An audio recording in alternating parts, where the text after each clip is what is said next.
Meus irmãos, o pastor Felipe começou uma série, né, emendando com a série de Paulo, começou uma série aqui sobre homens chamados para vencer a crise. Homens e mulheres chamados para vencer a crise. E nós somos essas pessoas. Nós somos essas pessoas que estamos sendo chamados por Deus para vencer a crise. Domingo passado, o Felipe trouxe uma palavra baseada num personagem bíblico chamado José. De manhã e à noite, abençoou muito a igreja. E quando eu estava escalado já para pregar agora hoje de manhã, e eu estava, o que eu vou falar, o que eu vou falar? Eu entrei de gaiato na série. E aí nós vamos entrar continuando essa reflexão. O Felipe falou de José, vai falar de Daniel e de Elias. É isso, Felipe? De Daniel e de Elias. E eu vou falar sobre Neemias. E são muitos os personagens bíblicos que venceram a crise. Neemias, José, Elias, Moisés, Abraão, Daniel. E nós poderíamos ir falando de vários homens que venceram a crise. E aí eu pergunto para vocês, o que esses homens têm em comum? O que esses homens têm em comum? Que tem a ver com você? Todos eles são personagens bíblicos, né? Você não é, mas eles são. Eles têm nomes esquisitos. Você pega Daniel, então, que depois transforma o nome dele numa coisa pior ainda. Fica Beltesazar. Daniel vira Beltesazar.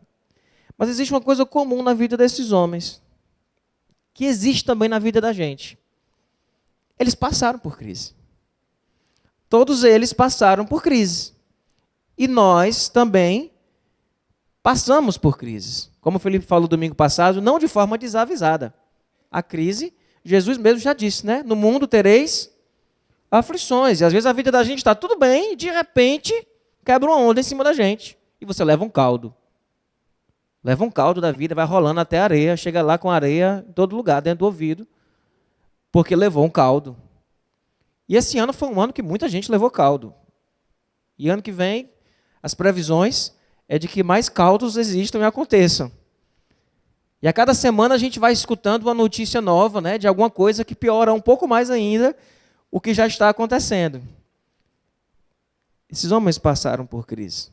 Eles enfrentaram tempos de crise.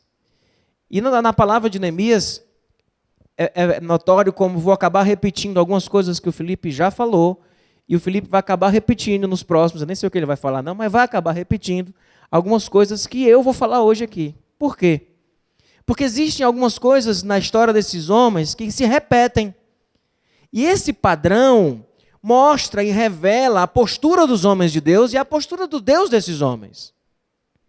Esses padrões que se repetem na história de Daniel, na história de Elias, às vezes a gente fica repetindo a mesma coisa. Olha ali, olha como foi. E essas repetições, elas não são simplesmente repetições.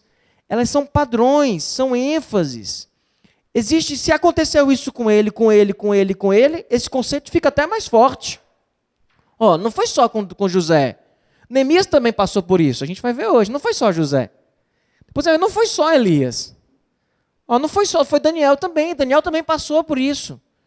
E essas repetições vai revelando a postura desses homens de Deus, diante da crise, e vai revelando a postura do Deus desses homens, que é o nosso Deus também, diante desses momentos de crise na vida da gente. E hoje eu diria que, de uma forma bem misturada, eu quero dar aqui uma receita anticrise. Anticrise não para não viver a crise, não. É para enfrentar a crise. É para passar pela crise. Quer seja ela uma crise financeira, mas como o Felipe colocou, não é só financeira, às vezes é uma questão de relacionamento, uma questão familiar. Às vezes é uma questão de uma doença que chega na família de uma hora para outra. A Renata falou aqui da cura do Kaique, mas Renata, 2 anos atrás, tudo assim, normal, De repente, vem um negócio assim que vira a vida de cabeça para baixo. Nem teve a ver com a crise do Brasil. Foi uma coisa que aconteceu. Isso é uma doença, é um problema de relacionamento. O casal está ali direitinho, aí de repente começa a brigar, começa a ter dificuldade. Um problema de relacionamento dentro da nossa casa, dentro do nosso trabalho. Crises que se levantam na vida da gente. Eu vou soltar aqui alguns conselhos bem práticos, bem direto, baseado na história de Neemias. Depois você pode ler Neemias do capítulo 1 ao capítulo 6, que é mais ou menos a história que nós vamos retratar hoje aqui. Algumas vezes eu vou ler, outras vezes aqui eu vou contar a história. Alguns de vocês conhecem muito bem essa história. Quem não conhece, vale a pena, essa semana, separar um tempo para ler, até o capítulo 6. Porque depois, no capítulo 7, já começa uma outra coisa. O livro de Neemias se divide até o 6 e a partir do 7 muda um pouco de assunto, vira uma outra história, que é o momento da reconstrução dos muros. E a primeira coisa, aumente o ângulo da lente. Aumente o ângulo da lente que você está usando para olhar a crise. Às vezes, meus irmãos, a gente está passando por uma crise, e digamos que a crise seja isso daqui, e nós ficamos com o ângulo da lente muito fechado nisso. E nós acabamos transformando isso. Quanto mais você fecha o ângulo da lente, o pessoal que trabalha com filmagem, fotografia, e hoje todo mundo faz isso, quanto mais você fecha o ângulo, quanto mais você fecha ele, vai fechando, maior aquele objeto fica. Você tem como transformar uma coisa que está lá longe, pequena, você vai focando, aquilo vai ganhando tamanho. Aquilo vai ganhando uma proporção muito grande na sua vida. Porque você está focando muito fechadinho o ângulo. A tua lente está fechada, simplesmente em cima daquela crise, e você só fala sobre isso. E, de certa forma, a gente, como Brasil hoje, a gente está vivendo um tempo disso. Porque parece que não se fala de mais nada, só se fala de crise. Até a gente aqui está falando de crise, né? Não se fala mais nada, só de crise. Então, de que vai piorar, liga o jornal, é só crise. Isso, às vezes, vai assustando a gente. Você até está tudo bem com você começa já a achar que não está tudo bem, que você está enganado. Não, mas aqui está dando certo, a gente está aqui, estou no meu emprego, o meu negócio está dando certo, está caminhando, a gente não está sentindo. Não, mas está, olha o William Vac. Olha as notícias, olha a situação, olha os caras brigando lá. Os caras estão brigando no UFC agora, não é mais só de madrugada. Você assiste em Brasília lá, se lê qualquer hora o jornal, você vê os deputados brigando, dando cabeçada, fazendo um negócio complicado. Aí eu queria ir para Neemias. Porque Neemias, ele... Capítulo 1, versículo 11, diz que nessa época eu era, e Neemias conta a história na primeira pessoa, eu era copeiro do rei. E Neemias devia ter as suas próprias preocupações. Embora se diga que, como copeiro do rei, ele era um cara que tinha privilégio, e é verdade que ele tinha, depois na história a gente vai perceber que ele tinha realmente algum privilégio, mas ele está ali como copeiro do rei, mas na hora que o rei pergunta para ele sente medo do rei. Neemias não devia ser uma pessoa sem crise. Ele devia estar lá preocupado com as coisas do seu dia a dia. Nem que fosse lavar os copos, ou de saber se estava tudo arrumado mesmo, para poder a mesa ficar bem posta, os convidados que iam receber, e os abusos do rei para cima dele. Quem sabe como é que era a vida de Neemias? Isso não está relatado. Aí acontece um momento onde chega o povo que está lá em Jerusalém. Jerusalém tinha sido destruída. Neemias estava na Pérsia, como copeiro do rei.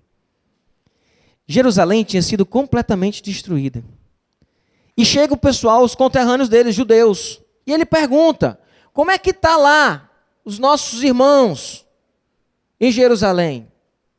Aí vem a notícia, e qual é a notícia? Que estava tudo destruído. A notícia é de que eles não tinham nem mesmo, às vezes, o que comer. De que a situação deles lá era uma situação muito complicada. Muito complicada. Eu imagino que naquele momento, os problemas que Neemias tinha ao redor da sua tarefa de ser um copeiro do rei, eles se tornaram insignificantes. Ao ponto de que ele largou aquilo ali depois, pede autorização ao rei e vai fazer... Aquilo se transforma em um chamado. Mas eu não queria colocar o foco no chamado. Eu queria colocar o foco que às vezes nós estamos como copeiro do rei, envolvidos nas questões da vida da gente aqui, nos nossos problemas, e não estamos às vezes percebendo que existem situações muito piores do que as que nós estamos vivendo. Muito piores. Pastor, mas isso aí não é aquela verdadeira tática de você estar sofrendo com alguma coisa e alguém chega e diz, mas tem gente morrendo de fome. Às vezes as pessoas chegam com uma notícia pior para tentar calar a nossa dor. Não é essa a minha intenção. Mas é de fazer você realmente abrir um pouco o ângulo para perceber que se você está vivendo uma crise, a sua crise talvez não seja do tamanho que você está enxergando. Nós temos uma capacidade de aumentar os nossos problemas, de transformá-los num negócio enorme. Neemias fica sabendo do que está acontecendo lá e ele chora. Ele vai se colocar diante de Deus. Olhemos para o nosso próprio país ou para as dificuldades que você tem enfrentado. O que é isso? Diante de algumas outras questões que nós temos espalhadas pelo mundo. Vamos aumentar a lente. Os refugiados. Você vira que loucura daquilo ali que nós vimos esse ano. O pessoal entrando numa balsa para tentar entrar na Europa de alguma forma, gente morrendo no meio do caminho, sendo largado no oceano, criança morta aparecendo na beirada da... Vocês percebem? Essa tragédia que teve, do rompimento da barragem. A pessoa está lá, de repente vem uma lama, passa por cima da pessoa. Às vezes nós estamos olhando para a nossa crise e não estamos percebendo que perto e longe da gente existem crises muito maiores. Às vezes assumimos uma postura de reclamação, porque eu, como se nós fôssemos os sofredores do mundo. Tipo, ó vida, ó céus, ó azar, ninguém sofre mais do que eu. Eu sou o sofredor campeão. Ninguém sofre mais do que eu, ninguém tem tanto problema como eu. E às vezes nos alimentamos nessa visão de que nós estamos passando por muitos problemas. E os nossos problemas são muito difíceis. E nós vamos aumentando o tamanho deles. Aumentando o tamanho deles. Repito, a Bíblia não diz que Neemias estava com problemas ali. Mas ele teve a capacidade de aumentar a lente, de olhar uma realidade complicada que estava longe dele. E se ele tinha algum problema como copeiro do rei, isso se tornou completamente insignificante. Aumente a lente. Ele estava lá, imagina, pegando abuso do rei, problema com funcionários, essas coisas da vida. Mas de repente ele recebe a notícia que tem irmão dele que está do outro lado, lá, no outro canto, com os muros destruídos, sem ter o que comer. Aí ele olha para a vida dele e diz: estou reclamando de quê? Entende? Lembro do meu avô Idelbrando, ele estava voltando uma vez da empresa dele, e ele vinha no Galaxy dele, um Galaxy branco, era um Galaxy, é uma banheirona, né? Eu lembro que quando eu era pequeno, que ele ia me levar na escola, e quando eu via que ele dobrava, eu rodava assim no banco de um lado para o outro, com as lancheiras, eu e a minha irmã, rodando para um lado e para o outro. Um carro enorme, se você abastecesse ele ligado, você não conseguia encher o tanque. E aí ele vinha naquele Galaxy, andando no Galaxyzão dele, ar-condicionadozão, o ponteiro da velocidade era assim, ó. Era um negócio reto, que ia e voltava assim. Eu lembro disso. E aí ele lá no Galaxy dele, e aí ele chateado, sabe, com os problemas dele. Com as dificuldades que ele estava na empresa, os funcionários que estavam lá enchendo a paciência dele, com alguma dívida que ele estava lá para resolver. Aí ele para atrás de um caminhão de lixo. E atrás daquele caminhão de lixo, tinha um cara lá, um lixeiro, pendurado no caminhão, uma rádio a pilha pendurado no caminhão, tocando a música. E o cara descia dançando, ó, pegava o lixo e jogava assim, ó, de costa para dentro do lixo. E saía andando, tal, e ele parou assim e disse: rapaz, eu estou aqui, amargurado aqui com a minha situação, com a minha vida. Aí ele olhou para a vida do cara, né? E disse: olha esse cara aí, carregando lixo, um monte de feliz. Foi uma lição para ele. Que às vezes a gente está envolvido nos nossos problemas, que alguns deles é resultado de bênção. Resultado de bênção. Um filho é bênção. Mas dá trabalho. Está dormindo bem, irmão? Entendeu? A gente não fica enxergando o que tem para além disso. Durma bem, viu, filho, essa semana, viu? Porque bênção vem dando trabalho. E Neemias soube olhar para um ângulo maior. Aumente o ângulo. Para de ficar olhando só para a sua crise. Se você diminui, você pega o ângulo e bota ele bem fechadinho, você só enxerga a crise. Quando você abre, aí você enxerga outras coisas. Esse tempo de crise, Renato, teve muita coisa difícil. mas teve muita bênção. Se você colocar só na crise, só na doença, só no problema, você não enxerga as outras coisas. Dos filhos, né, dos frutos que vocês escolheram como família no meio da crise. Frutos e frutos e frutos que a crise produz. Vamos para frente. Neemias vai, tristecido. E antes dele ir, ele vai servir o rei. Recebeu a notícia, estava arrasado, triste. E ele vai servir o rei. Quando ele chega no rei, o rei olha para a cara dele e diz: você não está bem. Você não está legal não, Neemias. Que cara é essa?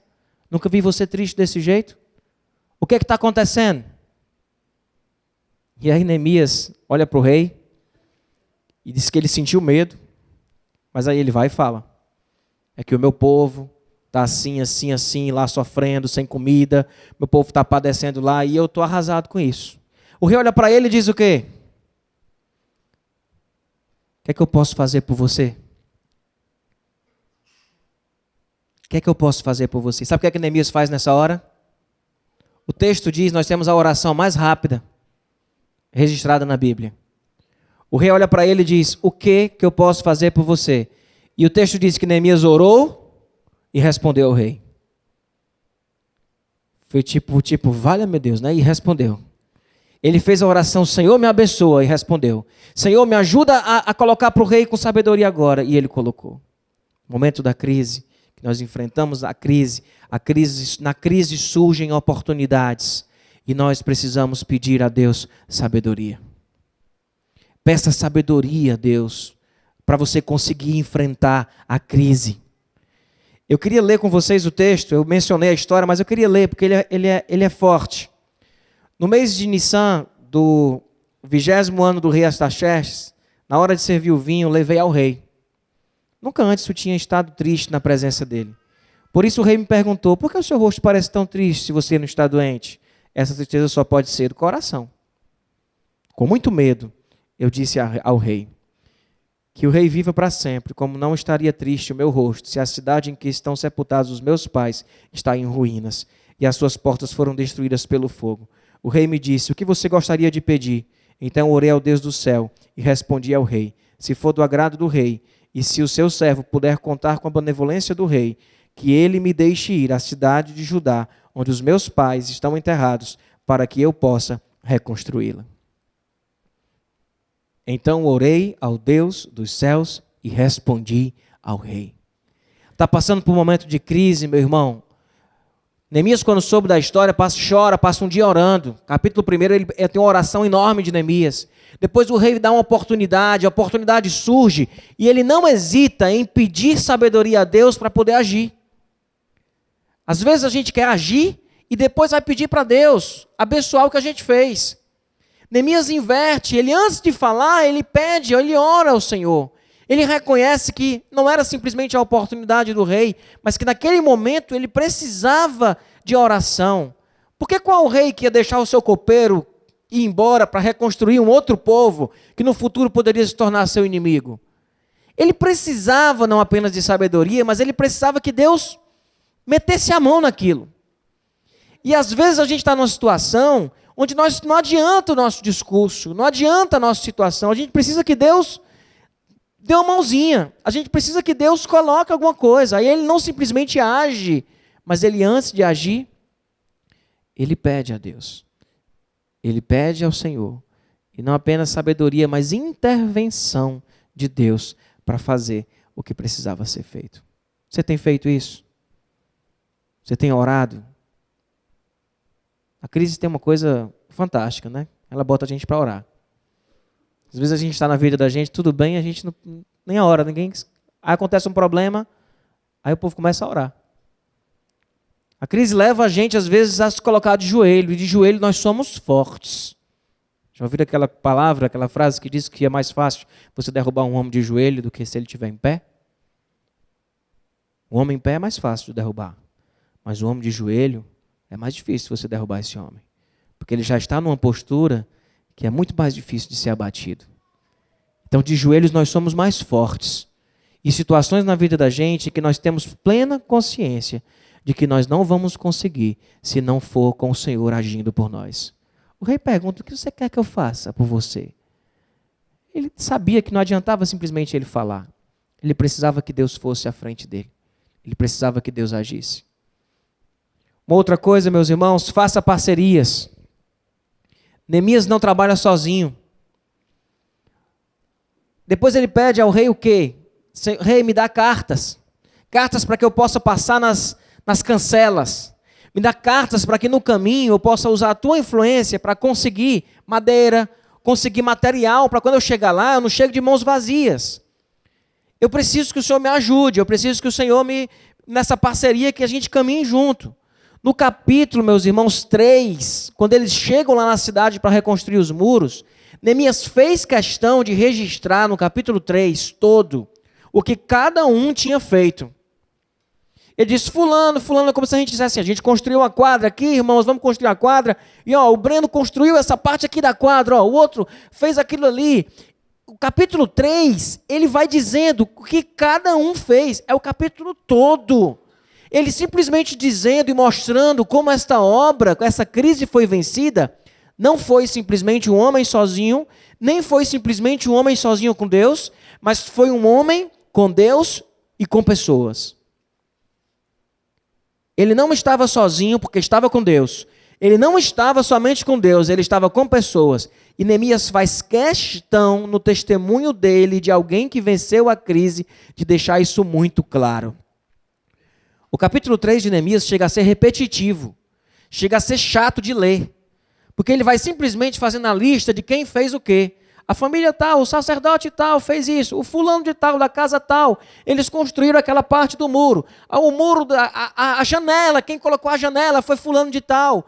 E tu dá uma ênfase dele, como dizer: não, isso aqui que foi feito, não foi feito sem Deus, isso aqui que foi feito, não foi feito sem pessoas.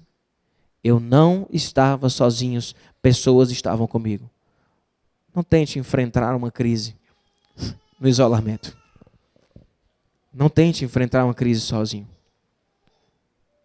Às vezes dentro de um relacionamento, de uma família, está lá o marido e a mulher e está alguém absorvendo a crise sozinha, sem juntar com o outro. Às vezes está um problema de relacionamento que a pessoa vai tratando sozinha e não se junta com amigos, não se junta com pessoas para resolver sozinho. A crise mostra que nós não temos como reconstruir os muros sozinhos. Eu preciso da influência do rei. Eu preciso de pessoas que ajudem a colocar a janela, que ajudem a colocar a porta, que construam essa parte do muro. Nós não conseguimos fazer isso sozinhos. Momento de crise, às vezes a família precisa se juntar. E todo mundo precisa ajudar. Todo mundo precisa pegar uma parte. É uma pessoa que estava ali sem trabalhar, precisa começar a trabalhar. O outro que estava ali sem precisar se ocupar com as coisas da casa, de repente precisa se ocupar com as coisas da casa, porque não dá mais para pagar. A diarista que se pagava antes, ou teve que colocar para fora alguém que trabalhava. Momento da crise lá na empresa, num lugar onde você trabalha, onde demitiram um funcionário, e todo mundo ganhou uma carga maior. E nós precisamos uns dos outros para poder conseguirmos vencer a crise. Nós não vencemos a crise sozinhos. Nós precisamos de pessoas. Não se isolem. Não se isolem. A crise é uma oportunidade de nos conectarmos mais, de estarmos mais juntos, como família, como irmãos, como amigos, e de darmos apoio uns aos outros. Nós não temos como viver a crise sozinhos. Amém, irmãos? Fique sozinho não. Não fique sozinho. Abra o jogo, chama e diz: eu estou precisando de ajuda. A gente é muito ruim de dizer isso. Eu estou precisando de ajuda. A gente vai aguentando, até chegar uma hora que a gente explode. Eu estou precisando de ajuda. Diga isso para sua esposa, diga isso para o seu esposo, diga isso para os seus filhos, diga isso para os seus amigos, diga isso para as pessoas. Tem gente que não pede ajuda e depois fica achando ruim porque não recebeu ajuda. Peça ajuda. Neemias disse: me dá carta, eu preciso que o Senhor vá à minha frente, eu preciso que o Senhor mande carta. Chegou lá, ele saiu juntando o povo, ele não fez a obra sozinho. Nós precisamos fazer parcerias. Um outro ponto, meus irmãos, cuidado com Sambalate. Cuidado com Sambalate. Sabe o que é Sambalate? É o nome de uma pessoa. Infeliz, né? A mãe desse cara. Sambalate é o nome de uma pessoa. É o inimigo que se levanta contra Neemias. cara tá lá, ó, desafio, gente para estar com a gente. Aí se levanta um sambalate. Você tem algum sambalate na sua vida? Se levanta um sambalate. Olha o que acontece aqui, Neemias 4, de 1 a 3. Quando Sambalate soube que estávamos reconstruindo o muro, ficou furioso e ridicularizou os judeus. E na presença de seus compatriotas e poderosos de Samaria disse: o que aqueles frágeis judeus estão fazendo? Será que vão restaurar o seu muro? Irão oferecer sacrifícios? Irão terminar a obra num só dia? Será que vão conseguir ressuscitar pedras de construção daqueles montes de entulho e pedras queimadas?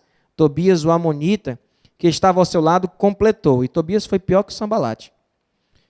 Pois que construam. Basta que uma raposa suba naquele muro para que ele todo desabe. Percebe? O Sambalate e o Tobias na tua vida é a pessoa que está vendo você ralando e chega para você e diz o quê? Que isso que você está fazendo aí não adianta não. Já pensou você chegar assim, rapaz, que eu estou fazendo um negócio, estou agitando. Ah, não, meu irmão, mas esse ano que vem aí, ó, basta botar uma raposa em cima dessa tua empresa aí, ela desaba. O Sambalate e o Tobias é a cara que chega perto da gente para desanimar a gente, para dizer que a gente não tem força, que a gente não vai conseguir, que a nossa energia não vai ser suficiente, que não adianta você lutar, que eu já vi histórias assim, que não tem mais jeito, tu é muito besta, ainda está insistindo nesse negócio, ainda está insistindo nesse relacionamento, tu ainda está insistindo nesse problema. Desiste, isso não tem jeito. É você que está com um problema, vê um problema na família, aí chega alguém que chega e diz assim, ah, mas eu conheço uma família que aconteceu assim, e a pessoa e morreu. É gente que chega com palavra de desânimo, é gente que chega semeando falta de esperança, é gente que chega sepultando a tua crise. Mas não é sepultando a crise sem você dentro do buraco, não. É sepultando a crise com você dentro do buraco. E existem essas pessoas. Existem os Tobias e os Sambalates que são colocados na nossa frente. Que fazem com que a gente, às vezes assim, a gente está ali, né? A gente mesmo está meio que sem acreditar se o negócio vai dar certo. Se vai realmente funcionar. Aí chega uma pessoa e faz o quê? Joga um balde de água fria na sua cabeça. Dizendo que basta botar uma raposa em cima desse muro e esse muro vai cair. E aí sabe qual deve ser nossa postura, meus irmãos? Transpire. Transpire. Crise, nós transpiramos mais do que em momentos que nós não estamos em crise. A crise é um momento de transpiração. O que quer dizer transpiração? Vamos ler o texto? Neemias 4:6 diz: nesse meio tempo fomos reconstruindo o muro, até que toda a sua extensão chegamos à metade da altura, pois o povo estava totalmente dedicado ao trabalho. Totalmente dedicado ao trabalho. Transpiração tem a ver com esforço. Transpiração tem a ver com dedicação. Transpiração tem a ver com que eu vou estar em crise, pois eu vou trabalhar mais. O relacionamento está rachando, pois eu vou me policiar mais. Eu vou amar mais. Eu vou cuidar mais das minhas palavras. Eu vou dedicar mais tempo. Ah, nós estamos vivendo um momento de doença, pois nós vamos guardar as nossas energias. A gente também agora não pode adoecer, a gente tem gente para cuidar, não tem como dar problema. A crise é tempo de transpiração, mas a palavra de desânimo, ela vem para você parar. Ela vem para congelar você. E interessante nesse capítulo, que se depois você for ler, no capítulo 4, eles zombam e o povo trabalha. Depois eles começam a ameaçar o povo. É quando o Sambalate e o Tobias começam a dizer assim, a gente vai pegar vocês, nós vamos aí destruir vocês, vamos entrar pelas brechas e vamos pegar vocês. Olha o que acontece a partir do versículo 21 do capítulo 4. Olha o nível de transpiração. Olha o nível de transpiração. Desta maneira, prosseguimos o trabalho com metade dos homens empunhando espadas. Eles agora não mais estavam como... Tinha que fazer o trabalho com a espada também. Desde o raiar da alvorada, até o cair da tarde. Naquela ocasião eu também disse ao povo: cada um de vocês e o seu ajudante deve ficar à noite em Jerusalém, para que possa servir de guarda à noite e trabalhar durante o dia. Percebe aí? Horário dobrado. A gente agora não, nesse período, a gente não vai dormir em casa. A gente vai dormir aqui. Porque a gente vigia de noite e trabalha de dia. Percebe? Eu e os meus irmãos, os meus homens de confiança e os guardas que estavam comigo, nem tirávamos a roupa. Cada um permanecia de arma na mão. Vocês percebem o nível de transpiração? A gente vive hoje uma realidade onde as pessoas estão muito comprometidas com qualidade de vida. Mas tem fase na vida da gente que a qualidade de vida vai para o buraco. E que a gente tem que transpirar. Eu vivi fases e fases na minha vida onde a qualidade de vida foi para o ralo e estava simplesmente transpirando. Transpirando. Quem não estiver disposto na crise a transpirar, a ficar dobrando o horário, de manhã até de noite, a de ficar otimizando o espaço do jeito que for, não vence não. Não constrói não. Isso não é legal como estilo de vida. Mas a crise às vezes nos coloca numa situação onde nós precisamos arregaçar a manga e trabalhar mais. Sabe uma coisa que me choca? Eu já vi vários empresários e pessoas que vinham falar comigo dizendo que não queriam contratar ninguém evangélico. Diz, não, porque o evangélico, ele está trabalhando, aí quando dá uma hora assim, aí ele diz assim, sabe por que é, irmão? É porque tem uma reunião de oração lá na minha igreja, e eu queria sair mais cedo hoje, porque tem uma reunião de oração. Você me libera? Aí o patrão é irmão, né? Aí fica naquela crise, né? O cara quer sair mais cedo, porque tem a reunião na igreja. Ah, porque o pastor Idelbrando, ele me chamou para uma reunião lá, eu posso ir? Aí o cara fica, rapaz, pastor Idelbrando. Às vezes a gente acha que a gente não é desse mundo, né? A gente é de outro mundo, né? E acha que vai passar por esse mundo sem trabalhar, né? Sabia que o trabalho é uma bênção de Deus? Trabalho é a bênção de Deus. Você quer ver como trabalho é a bênção de Deus? Fique desempregado. Basta você ficar desempregado, que você vai perceber que o trabalho é a bênção de Deus. O trabalho é a bênção de Deus. 10 mandamentos, a gente fala muito do mandamento. Qual é o mandamento que tem lá do descanso, né, do sábado? Mas o mandamento começa dizendo o quê? 6 dias. No 7º você vai descansar. E nos outros 6? 6 dias trabalharás. O mandamento começa falando do trabalho. Ele começa falando de você ir fazer a sua parte, de você se esforçar. O pessoal passou uma época aqui sem nem ter roupa para trocar, sem trocar de roupa. Por isso que o pessoal mais próximo, ou seja, a diretoria ali, nem trocava de roupa. Eu e os meus de confiança, a gente trabalhou muito mais. E a crise ela vai puxar da gente um esforço maior. Se eu estou com um filho meu com dificuldade numa área, numa coisa, eu preciso me esforçar naquilo. Eu vou ter que dedicar mais tempo nisso. Eu vou ter que ficar dedicando uma energia maior para aquela atenção, para estar com aquela pessoa. O trabalho aí não é só trabalho, emprego, não. Às vezes é dedicação dentro de casa. Que a crise exige de nós que tenhamos isso. Um outro ponto, meus irmãos, pense no outro. Pense no outro. Neemias, quando chega, eu não vou ler esse texto não, o horário está avançado. Mas Neemias, depois você lê esse texto. Neemias no capítulo 4, no capítulo 5, ele fica indignado quando ele percebe que há injustiça no meio do povo. Como o povo volta do cativeiro babilônico, muitos judeus compraram os seus irmãos que tinham ficado como escravos de outros povos.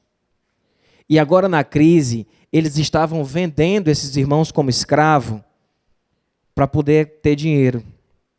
E começaram a usar os irmãos como próprio escravo.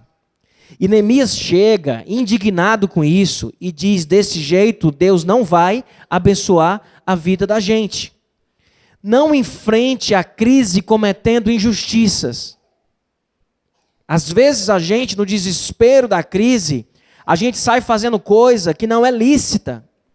No desespero da crise, a gente sai se comprometendo com ações que não são corretas. Tem um versículo, quando ele coloca aqui, ele diz: o que você está fazendo não está certo. É o último versículo desse Pense no Outro. Vocês devem andar no temor do Senhor, para evitar a zombaria dos outros povos, os nossos inimigos. O que vocês estão fazendo não é certo. Vocês estão pegando nossos irmãos, estão colocando como escravo. A crise, às vezes, leva a gente a achar que só existe um caminho de vencer a crise: explorando o outro, tirando vantagem e roubando alguma coisa. Não entre por esse caminho, meu irmão. Não entre por esse caminho. Conseguir vantagem de forma ilícita, seja qual for o caminho, torna você igual às pessoas que falamos erradas, que estão lá na frente do nosso país, conseguindo as coisas. Não existe diferença nenhuma. Quando nas pequenas coisas nós vamos burlando, nós vamos dando propina, nós vamos dando gratificações para ganhar coisas, nós vamos enrolando para poder conseguir aquela venda, porque afinal de contas, quem vai dar o leite? Deus vai dar o leite. Mas Deus não vai abençoar um trabalhador desonesto. Deus não vai abençoar um trabalhador que faz injustiça. Não vai. Existem riquezas que não vêm de Deus. São aquelas que são conseguidas à base de injustiça e de exploração. Não é bênção de Deus. É presente do diabo para a sua vida. E ela só vai lhe destruir. Não entre no desespero da crise, fazendo coisas que não são certas. Neemias foi muito duro com isso. Ele disse: vocês estão vendendo os irmãos de vocês como escravos? Mas se nós, quando voltamos da Babilônia, compramos os nossos irmãos que estavam escravos de outros povos, e agora vocês estão vendendo os irmãos e tornando eles escravos de vocês? Isso não está certo. E Deus não vai abençoar dessa forma. Difícil, né? Qual é o caminho mais fácil de vencer a crise? Explorando, sendo desonesto. Mas nesse caminho não está a bênção de Deus. Não está a bênção de Deus. Às vezes a gente tem uma miopia para enxergar algumas coisas de Deus. É igual o irmão que está voltando dos Estados Unidos, cheio de muamba, e orando na Receita Federal, pedindo que Deus abençoe e que ele passe. Isso não existe, meu irmão. Deus não está nisso. Deus não está nisso. Aí eu orei e Deus, e a gente passou, ó. E a gente passou. E eu oprimi aquele empregado e o cara demiti ele e ele não me colocou na justiça. Porque Deus foi fiel comigo. Deus foi fiel contigo. Entende? A gente só sente a injustiça quando ela é em cima da gente. Às vezes estamos sendo injustos e não estamos percebendo. E Deus não compactua com isso. Deus não compactua com isso. Dura esse discurso. Mas o momento de crise é um tempo também de alinhar as nossas verdades e os nossos valores. Não jogue os valores no lixo para vencer a crise. Pelo contrário, use a crise como oportunidade de você puxar os valores e dizer: Deus está aqui, eu vou fazer prova contigo. Eu vou seguir de forma justa. Eu não vou ser desonesto, eu não vou roubar, eu não vou oprimir. Eu não vou explorar, eu não vou passar perna em ninguém. Está lá no mundo corporativo, passando perna no outro e agradecendo a Deus para quem passou a perna melhor. Não funciona desse jeito. Essa riqueza não vem de Deus, essa prosperidade não vem de Deus. Repito, é presente do diabo para a tua vida. Recebe e vê o que vai dar. Um outro ponto, meus irmãos, mantenha o foco. Neemias 6, de 2 a 4, diz que Sambalate e Gesem mandaram a seguinte mensagem: venha, vamos nos encontrar num povoado da planície de Ono. Eles, contudo, estavam tramando fazer-lhes mal. Por isso enviei-lhes mensageiros com esta resposta: estou executando um grande projeto e não posso descer. Por quê? Iria parar a obra para ir me encontrar com vocês. Eles me mandaram 4 vezes a mesma mensagem e em todas elas deles a mesma resposta. Por que irei parar a obra para ir me encontrar com vocês? Estou executando um grande projeto e não posso descer.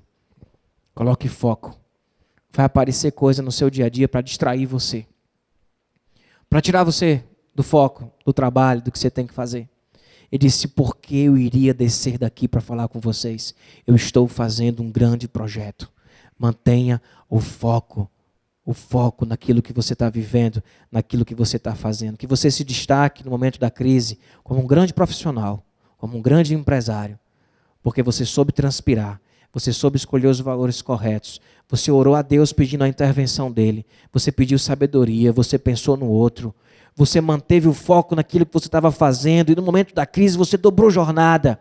Você passou a trabalhar mais, você passou a aumentar suas parcerias, você passou a reconhecer as pessoas que trabalham junto com você, que estão fazendo a obra junto com você. E foi isso tudo que Neemias fez. E no final, meus irmãos, seja um testemunho da vitória. Seja um testemunho da vitória. Neemias 6, 15 e 16. Diz que o muro ficou pronto no dia 25 de Elul, em 52 dias. Quando todos os nossos inimigos souberam disso, todas as nações vizinhas ficaram atemorizadas e bateu-se o seu orgulho, pois perceberam que esta obra havia sido executada com a ajuda do nosso Deus. Que nós passemos por isso. Passemos pelas crises que passam na vida da gente. Seguindo esses conselhos. Seguindo o exemplo de Neemias. E quando chegue lá na frente, que saímos da crise, que terminarmos de construir o muro, que as pessoas possam olhar e terem a certeza de que esta obra foi feita com a ajuda do nosso Deus. Amém? Abaixe tua cabeça. Eu queria que você orasse agora. O Ministério do Louvor pode vir aqui à frente.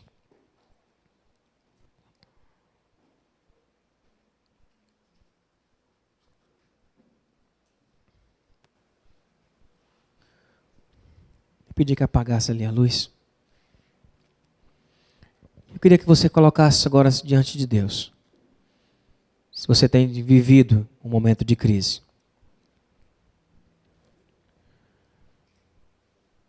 Talvez seja a hora de orar.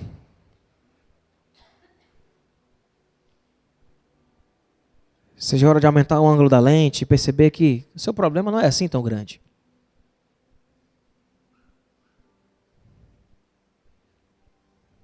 Talvez seja a oportunidade de você hoje pedir a Deus capacidade para você transpirar. Senhor, me dá força para eu transpirar mais. Dizer, Deus me ajuda a fazer as parcerias, a reconhecer o valor das pessoas que estão caminhando junto comigo.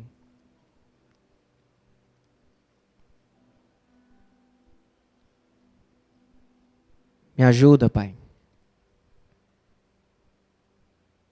a não abrir mão dos valores. Não a injustiça, não a desonestidade, não a exploração, ao ganho desonesto.